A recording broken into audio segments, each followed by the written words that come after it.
Hey guys, another day, another video. Well, night, I suppose. This video is going to be about how you can use food to raise your vibration, or more correctly, as I've recently learned, raise your frequency. I'm going to talk about food choices and the various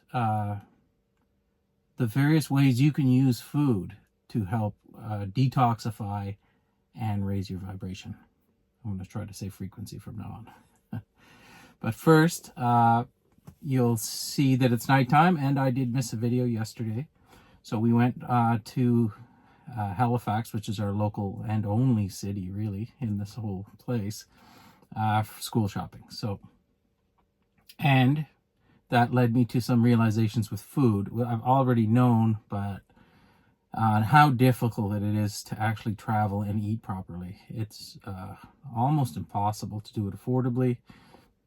It's very difficult to do it in any way without having, major issues, especially when you're as sensitive as me and most of my family is as well. So, but I'll explain that here shortly. So, as I always say, or often say in my videos, I'm just going to start doing this from the beginning. Please like and subscribe to the channel. And the basis for this information is based around the idea that everything is vibrating. Everything is energy and it's vibrating. And our objective is to raise our vibration holistically as our entire body and soul and mind. And that is how we reach enlightenment. So the objective, like I said, is to give practical ways that we can actually do this in our everyday lives, where we can make changes, not all at once, but ways we can make changes to try to start moving in that direction. And, this happened to me after a spiritual awakening, which I call a 3-day enlightenment period, which I had spontaneously in December. So I've gone through this in various modalities and ways that you can do this over all of my videos. That's what the entire channel is based on. So today we've got to food, which you would think would be something you'd approach first. But it's actually quite difficult. A lot of this other stuff is much easier to do. It's much easier to incorporate because well, a lot of us have issues with food. We don't just eat for nutrition. Most of us have some sort of emotional attachment to food, to the point where it can make us quite ill. And as an example, my mother passed away. Now, it was from a food addiction, as far as I'm concerned, but the food addiction was caused by traumatic childhood. So she had stuff she couldn't deal with, and she used food as her main panacea for dealing with the emotional pain that she was incapable of dealing with in her life. So she passed away at 61 from heart failure, and that was due to the diet that she had from since she was a little kid, without a doubt. So it was unfortunate, but in a way it's been a gift for me, because I know now, I know why a lot of the stuff and why a lot of people have a lot of issues with this. It's extremely difficult, and it's a touchy subject because a lot of people use it as, like I said, as a panacea for dealing with this stuff. So whenever you approach it,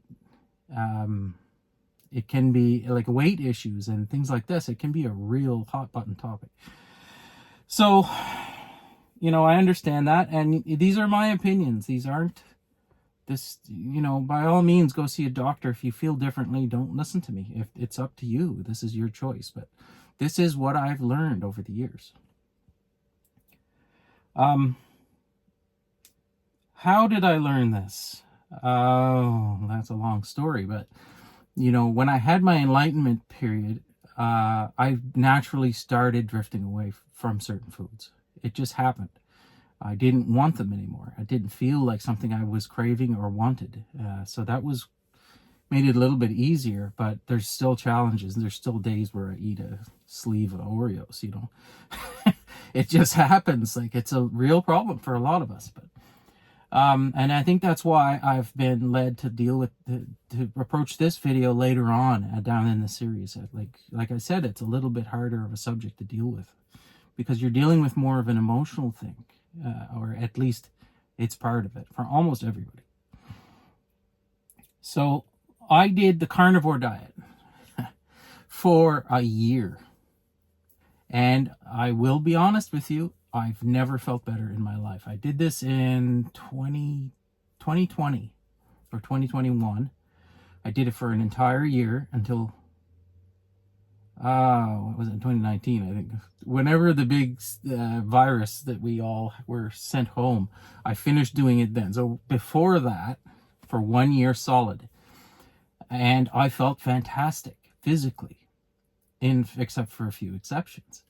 So I stuck to it originally, completely carnivore, just red meat only for the first 3 months, I would say. And that's when I felt the best. And then I started adding things. As you do, you get kind of bored with that diet, as you can imagine. But a lot of my issues cleared up. I had the skin issue on my face. I had weight that just fell off of me.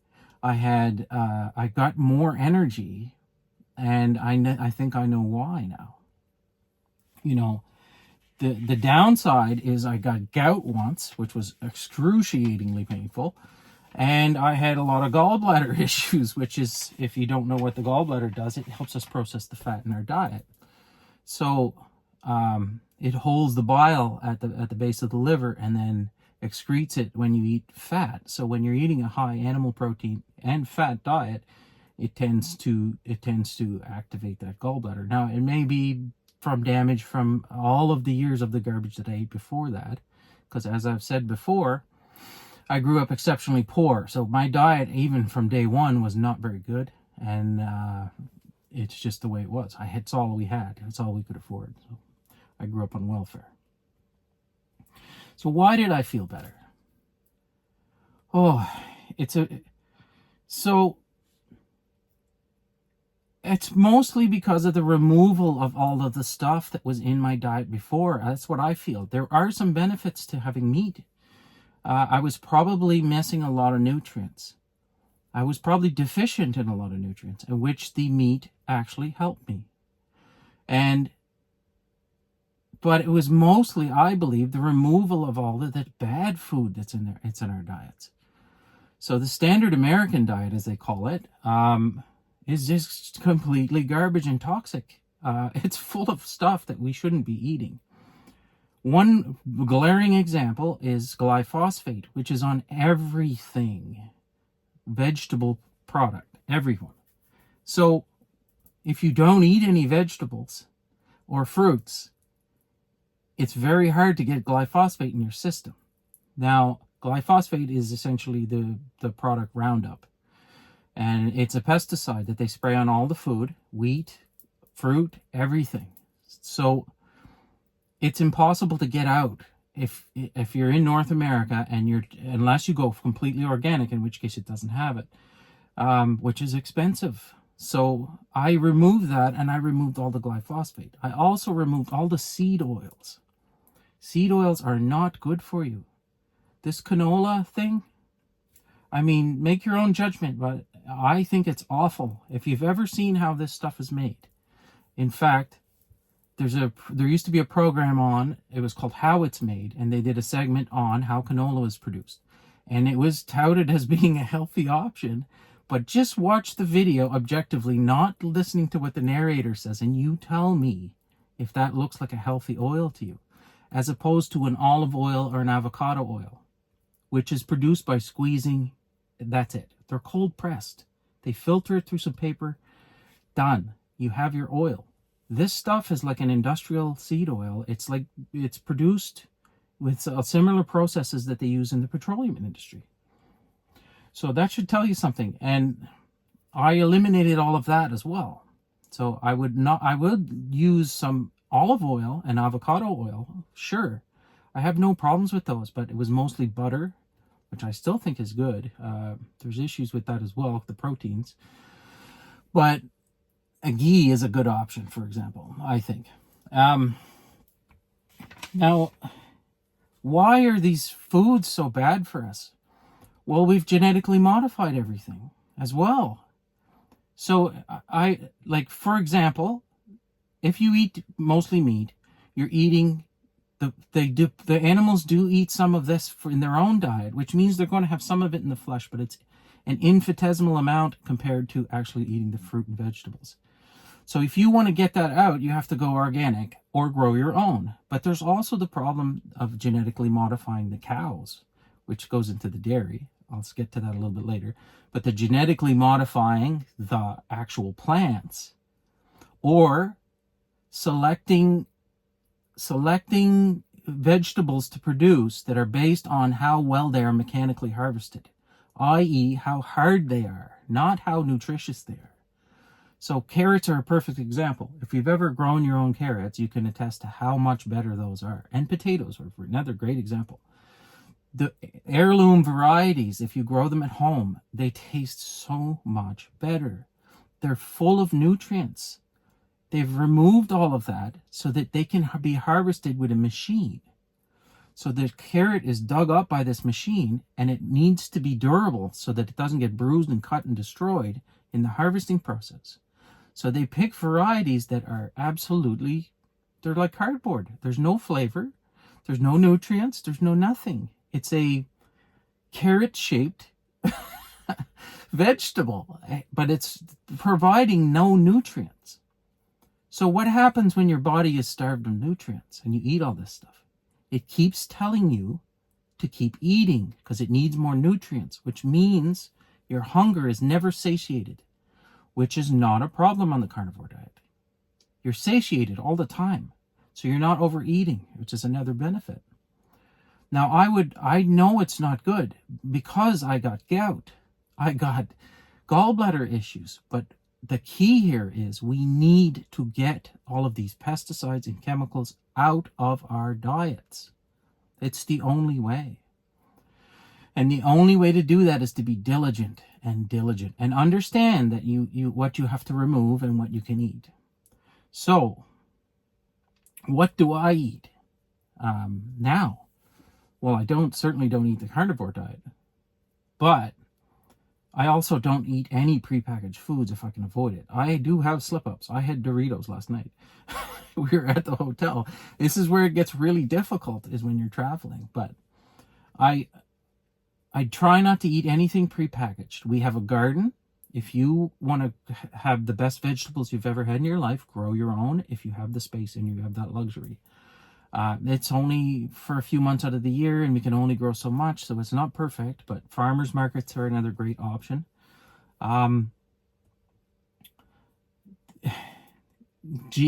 non-GMO food, as little packaging as possible, no seed oils if possible, and then you tell me how much better you feel. I am certain that this is a big issue. It's one of the main ones keeping us down. It's one of the main ones that's holding our vibrations down, our frequencies. It's the hardest one to control because, like I said, we're emotional eaters, like most of us. Now, I had an experience after my 3-day enlightenment and my soul boot camp started. I discovered salmon, smoked salmon to be specific.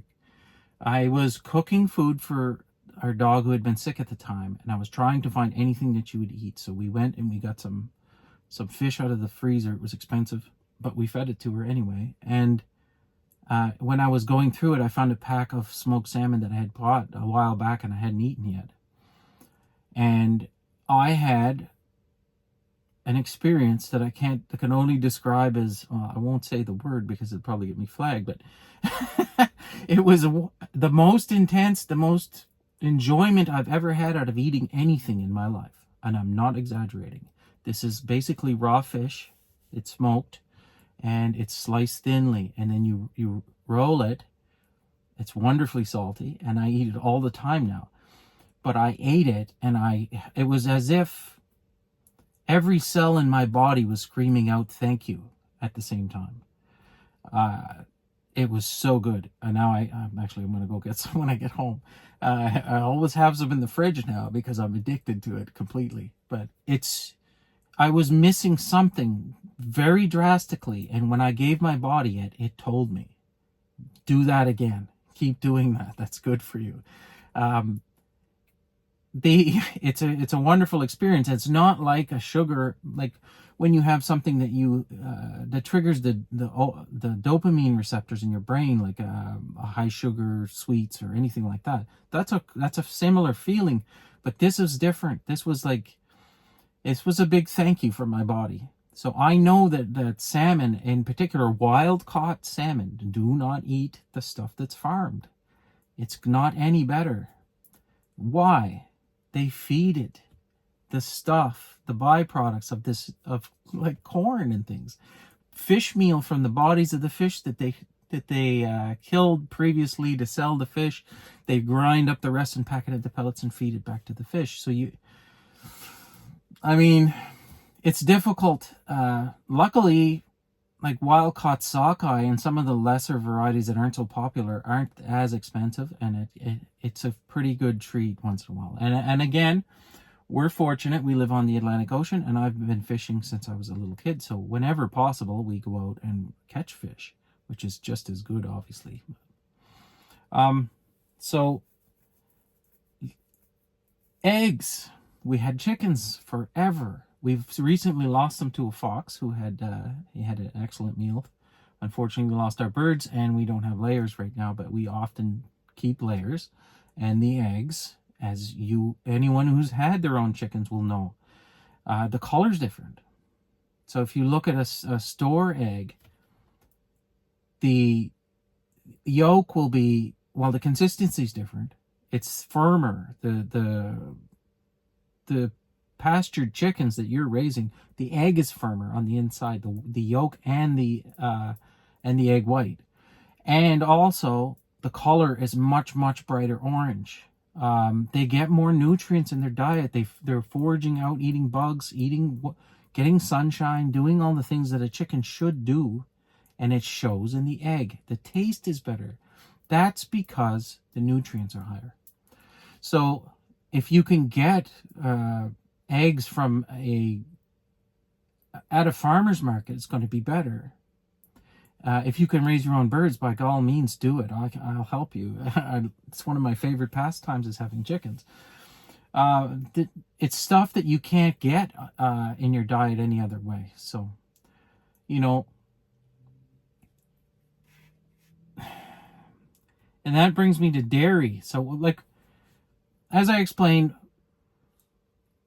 what you want to do is, if you're going to eat fruits and vegetables, make sure it's something you can peel, wash, and if you can't peel it, wash it. And I use Dr. Bronin's soap, not the flavored stuff, or your stuff will all taste like lavender or eucalyptus, but just the plain stuff, to actually put a tablespoon in some water and wash the vegetables and the fruit. If you can peel it, even better. And then you will get nutrients out of that. But like I said, farmers markets get you a higher nutrient concentration, and you have to eat less to get the nutrients your body needs.